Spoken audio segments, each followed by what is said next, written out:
Yo, I was an absent father. My Mm, oldest son was adopted by another man, and I just wasn't there. It mm, was my inability to be accountable. It was also my inability to pay child support and my mm. inability to be what I feel is a man and a human being at that point in time in my life. Wow, Mm, that's vulnerable, man. I mm. appreciate that. I'd say in my case, that emptiness came for a different reason. It didn't come about losing custody, but I still, when we wound up empty nesting, lost that daily rhythm of being a dad. And nobody tells you that empty nesting feels like a custody arrangement in some ways that you agreed to without really understanding the fine print on it. That's interesting you say that, CJ, because what we call a custody schedule, I believe, is more of an identity collapse and daily routines that Black Mm. men have as being fathers. And I feel like it really puts us at a Yeah. disadvantage because Black men don't really talk about that shift in their identity and the collapses in Mm. silence. That's a really good point. All right. I love that. So today on the 40/50 Social Club, we're going to talk about that custody conversation that nobody's having with Black men. Let's go, y'all.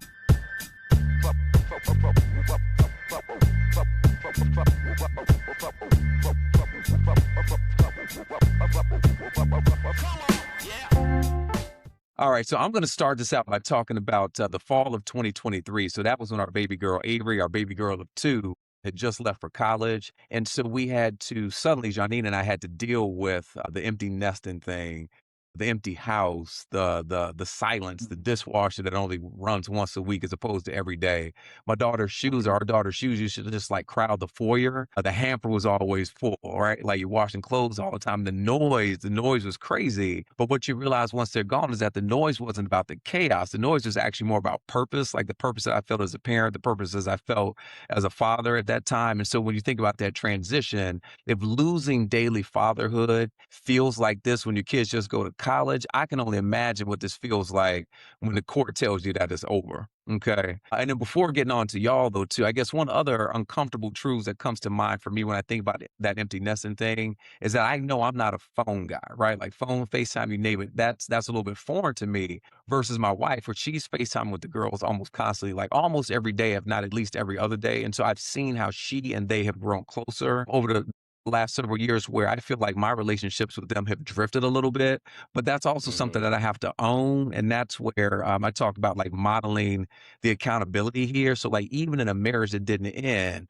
that father-child distance can be something that is self-created. And in my case, it definitely was. It's Yeah. interesting, man. I feel like it's another version of PTSD, but we don't talk about it. Mm, Maybe because it's the soft sides that come with a father and, the child is no longer at home. But I feel like Black men are grieving the relationship, the loss in the relationship, the loss of daily fatherhood, the loss of the daily routine, bedtime. Like you mentioned, Mm. just all those daily routines that you have, it becomes a part of your identity and also the role of a man in the house. Like, mm, I don't know, we don't talk about those things Mm. at the barbershop. Like, it's not just a scheduling problem, it's an existential one. I think we're gonna walk into this mm. B-roll that talks a little bit more about it. Let's see what you all have to think about this one. You are not co-parenting if you have the luxury of deciding when you see your kid. If you can decide whether you want to be there when they're sick, if you get to back out for paying for something they need or want, that is not shared parenting. That is selective involvement. Real co-parenting means showing up when it's inconvenient, staying present even when it's hard, and taking equal responsibility for your child's needs. I'm talking their feelings, their future, every single time. I don't care what nobody say. If the shoe fit, wear it. You know, guys, I was there for day one for both of my Mm, sons. I was very much in my oldest son life when he was a baby and leading up to the age of 8 mm, for him. Definitely present when I had moved from Chicago to Virginia. My son would come out for summers, and then when I think about my youngest son, I was in his life probably until he was about 5 before, I decided to use a form of escapism, I feel, mm, understanding that there were things that I had to do in life, but not really fulfilling that obligation. Mm. Looking at the fact that, at the age of 8, my oldest son was very much impressionable about who I was. Mm. This was a very, very interesting time because he was, my ring bearer at when I Mm. got married the first time. So when I start thinking about those dynamics and start thinking about kind of like where I was at that point in time in my life, and then to Mm. see like a point where I didn't even talk to my oldest son, like there was a Mm. huge gap to Mhm. where I, allow for, my son's mother, her husband at that point in time, to come in and basically adopt my oldest son. Wow. Yeah. Mm. So that pivoted and changed things right there because I, Yeah. was sitting there being an asshole. I was sitting there Mm. with my inability to be accountable for our own issues, my own mistakes, my own, utter selfishness. And when I think about, the process that was behind that too, there's a little bit of child support as well. Think about Mm. it. I'm not Yeah. doing anything for him. I'm, Mm. kind of at this point in time looking for a better job or looking for a different job because of career changes and things of that nature. And it put me in a situation where I felt behind with that, and that Mm. kind of start grinding, right? Grinding on the Yeah. person. At the same time, Mhm. I'm in this marriage, the marriage is not working out. I'm, coming up out of this marriage and all of a sudden have another child. And it's like, okay, want to be in this life because I don't want to be like I am over Yeah. here. And then bam, I end up doing the same thing, running Wow. away from that responsibility, not really thinking about him, not really thinking about Mm. them, meaning my sons, and Yeah. looking at it from a selfish perspective, from a Mm. perspective where I wasn't accountable. Yeah. I let that debt just continue to load up too. You know what I'm Mm. saying? I think it was more with my oldest son because I got a better job, was paying child support for my youngest son, and that was going well. But just the paying and not even speaking is still Mm. crazy Mm. crazy talk as well. Mm. So, how could Yeah. I continue to do what my father did to me to them, knowing I was doing it to them? I had this amazing man at home, my grandfather. Mm. Amazing man at home was showing me the love that, my mom's father wasn't showing him. How could Mm. I be this person? Yeah. Mm. You know what I'm saying? That's a Man. good question. Yeah. Man, that Yeah. Wow. man, first and foremost, thank you for being vulnerable in that way. You Yeah, Mhm. didn't have man. to you didn't have to share all that. That touched me Yeah. in a lot of ways. And it's interesting, man. Every few episodes, we learn more and more about each other, but then also Mm. Yeah. recognize Mhm. how connected and interconnected we are in our lived experiences and our journeys. My grandfather raised me, and so I can Mm. connect with, you having to be at a place where you were like, somebody else is gonna raise my child.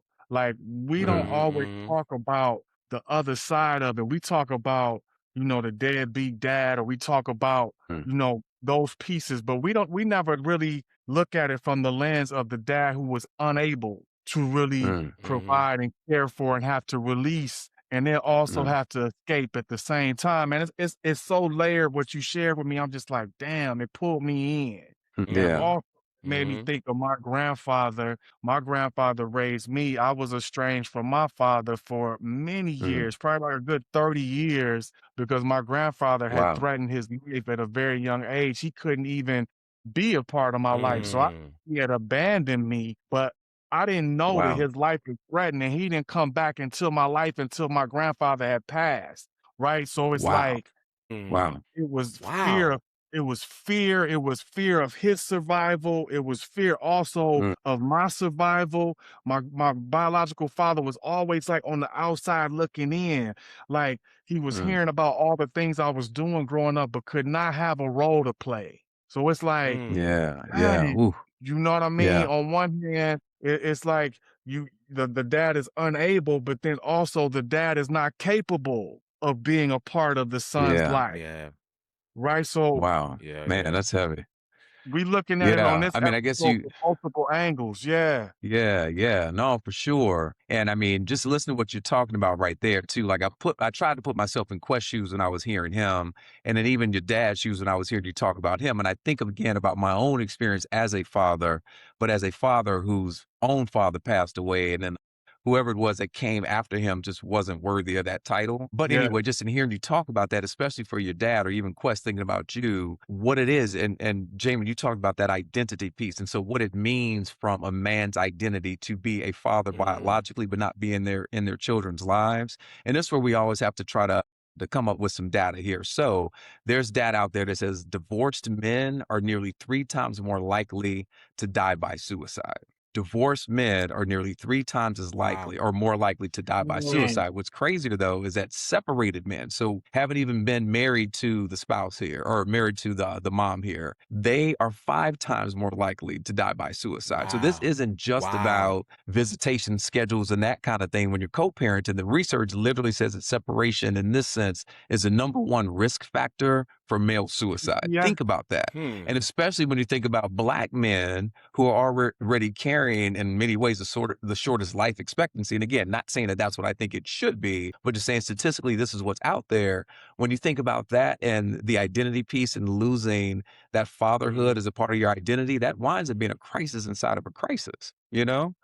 And over the Yeah. years, too, I think we can all say this. We've seen guys who will lose themselves after they wind up losing custody if they're in Yeah. that battle. And then we've also You seen right. guys where they may win that custody and take on more of the responsibility, but it winds up sometimes being more than they're actually prepared for. And both of those Yeah. outcomes can wind up breaking a man if he doesn't have a framework for who he is beyond that court order. I think it's something we take for granted too. It's layers on top of layers. There's infidelity, there's things that happen that cause a Mm. divorce. That's like 2 layers. Then because of Mm. that, the ripple effect that comes up with now the separation, I keep calling it the PTSD, the Sure. separation that Sure. happens. It's Mm. like all these things. I've been told like the worst thing that a man can ever experience outside of death is divorce. And so Mm.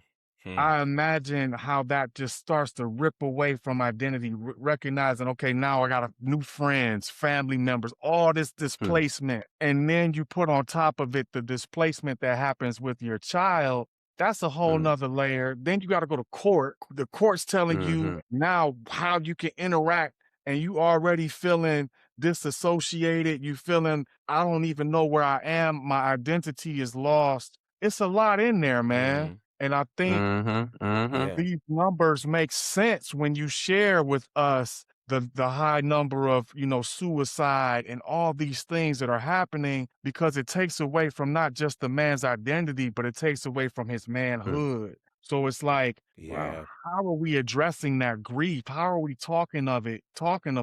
Yeah. Where do black men have Yeah. to Yeah. go to be able to talk about these things that, and then if you talk about it too much, people say you soft. So it's like Mm. I'm Yeah. just at a It's loss. a Mhm. catch Like, 22. it's a catch 22, and Yeah. you think on top of all that stuff, and then you experience a quality of life lost, like a job. On top of all Mm. that, Quest talked about inability to provide in the midst of all of that. That's a lot, Mhm, Mhm. man. mhm. That's a Yeah, there's a that's lot. That is a lot. the whole, so Yeah, I'll pause there, but it just yeah, made me think about all those things. yeah.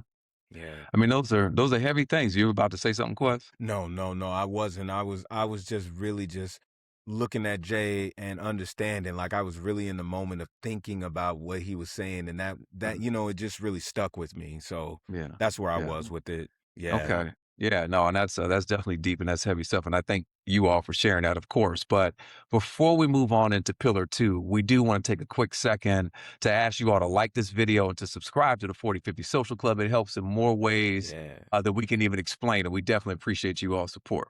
Okay. With Yeah, that for out of sure. the way, we've been talking about what the men lose in this, the identity, like all of that. But Yeah. then let's move this a little bit into another frame. Let's talk about what the kids lose because the data about this is really specific. And it's actually really different for boys and girls, as I'm sure you can imagine. So here's a mic drop about, or a fact drop about sons. Whether a father is absent, boys show higher rates. When a father is absent, boys show higher rates of aggression, defiance, hyperactivity, and delinquency. And Mhm. 85% of imprisoned youth grow up without a father in the home. So boys without fathers then wind up more likely to act out in school. They engage in risky behavior in adolescence. They struggle a little bit with some social adjustment, and they wind up developing what researchers call a swaggering, intimidating persona that they use to hide all of their underlying fears, their resentments, their anxieties. And then I guess for us as men, to some degree, does that sound familiar? Because I'd say a lot of us can Mhm. identify with that in some ways. Yeah, man. Fact drop number two. Yeah. And fact drop number two, this applies to the girls for daughters. So for girls, father absence hits a little bit differently. And again, of course, we could imagine that. The research shows that fathers not being in the household or not being in the girls' lives accelerates puberty for them. Girls Right. without present fathers, yeah, enter puberty Mm. earlier and initiate sex earlier as well. They also statistically Mm. have higher rates of Wow. teen pregnancy, and many also struggle with self-esteem and are more vulnerable to exploitation by older men. Okay. Man, Wow. hold on, man. Psychologists call it. Yeah, go ahead. Go ahead. Hold on, man. Hold on. You I'm stuttering. You lost me. Yeah. Not you lost me, but you made me think of it said puberty accelerates when the Yeah. father is not present in the household. Yeah. That's what the research shows. Yeah. I've never heard that Yeah. before. I've never, and it makes me think about God is amazing, man. Like Mm, the father has been mm, removed from the family, but now the woman's puberty is being accelerated so that she can mm. grow up because of the Yeah. loss Wow. there. Yeah. That's Uh, deep, right? Yeah, that's pretty deep. Deep, It's man. understandable, but again, it's like it's the kind of numbers I've just never seen before we started looking into this. Yeah.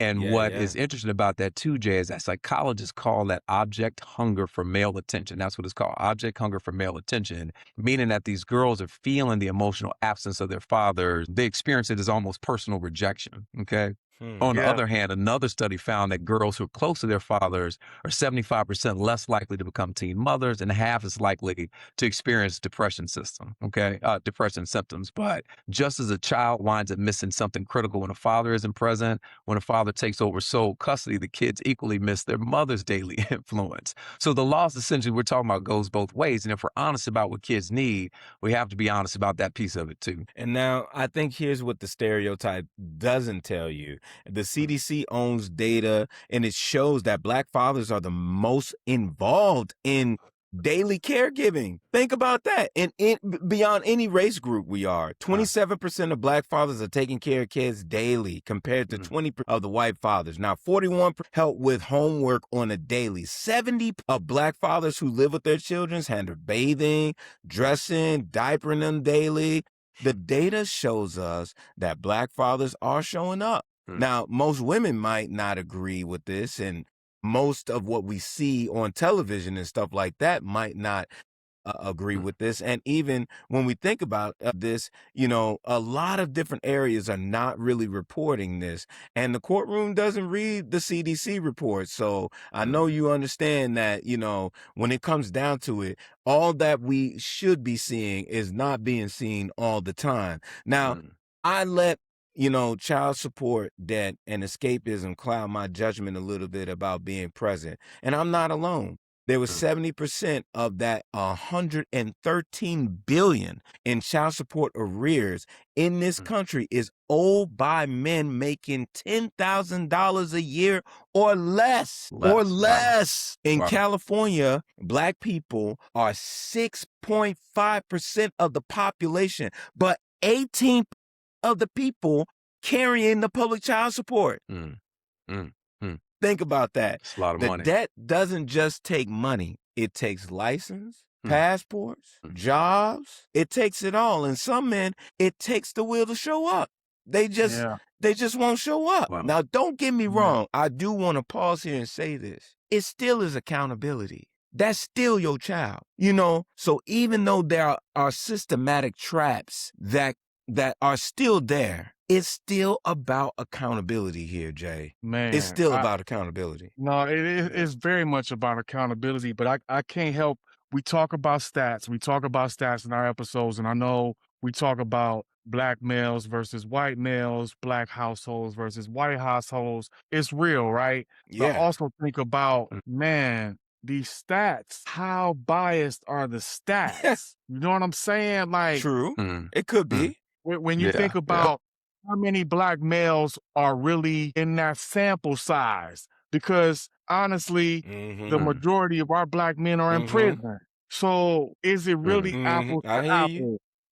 You know what I'm saying? I feel Mm, like the yeah. data doesn't connect to the courtroom in ways that the courtroom impacts the data. Like, Mm, what comes out of the mm, courtroom impacts our yeah. ability to lead as fathers. Like, it wasn't set up for us to win. Mm, Yeah. You know, there's this judge of racism that we don't mm, even talk about that puts us at a disadvantage when you start looking at this data. Mhm. So it's like, I just think about that, man. Like, mm, mm, we don't talk about that. Like, there's this whole custody Yeah. evaluation. Like, it wasn't set up for black fathers to win. You know, when you think mm, all the way back mm, to slavery and how they stripped black fathers and the men away from the women and children, and like that goes mm. back generationally a long time ago. So that hasn't changed, in my opinion.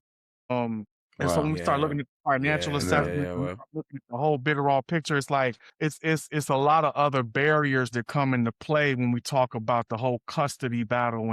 And I think before with Mhm, the black man even shows up in the courtroom, he's at a disadvantage. I'm not saying that takes away. yeah. You were right. Mm, Wes, the accountability is everything. I'm not talking about these deadbeat cats out here. I'm talking about just cats that are trying to do something, that are trying to figure out ways to I make it hear happen. you, bro. I yeah. have homies Yeah. that have gone through the courtroom system, man, and try to get custody for years, man, spending thousands and Mm, thousands, hundreds of thousands of dollars trying Facts.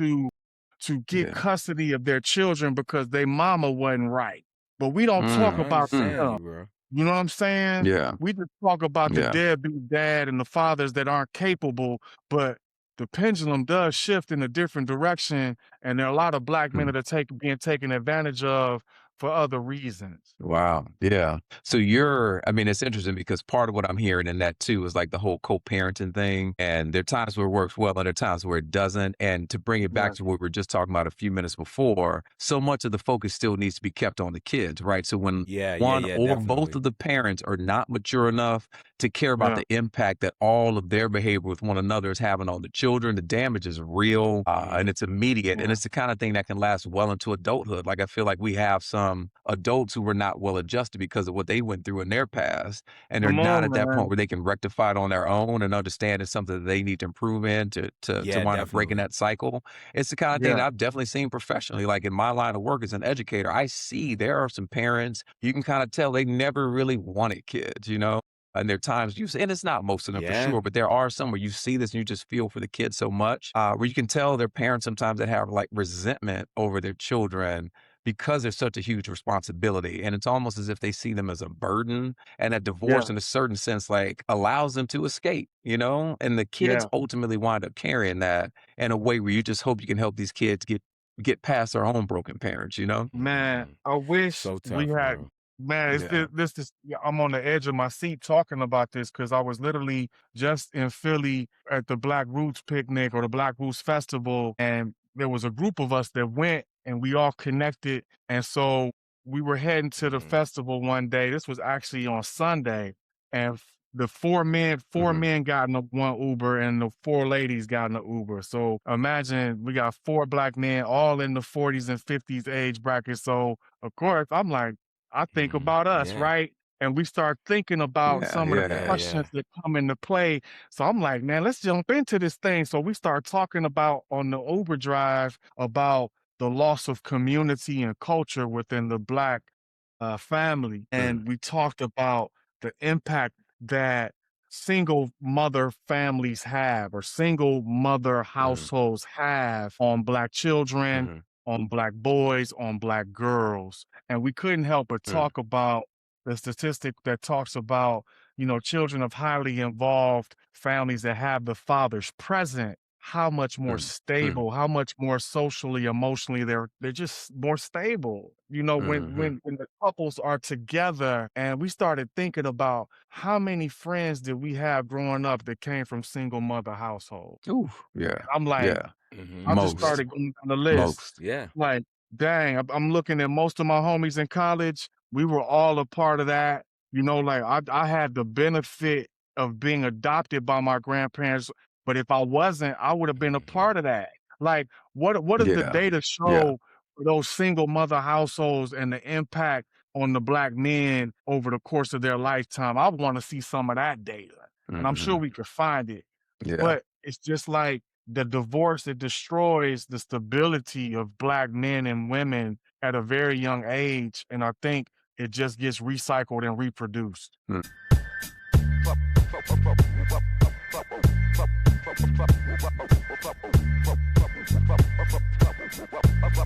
Come on, yeah.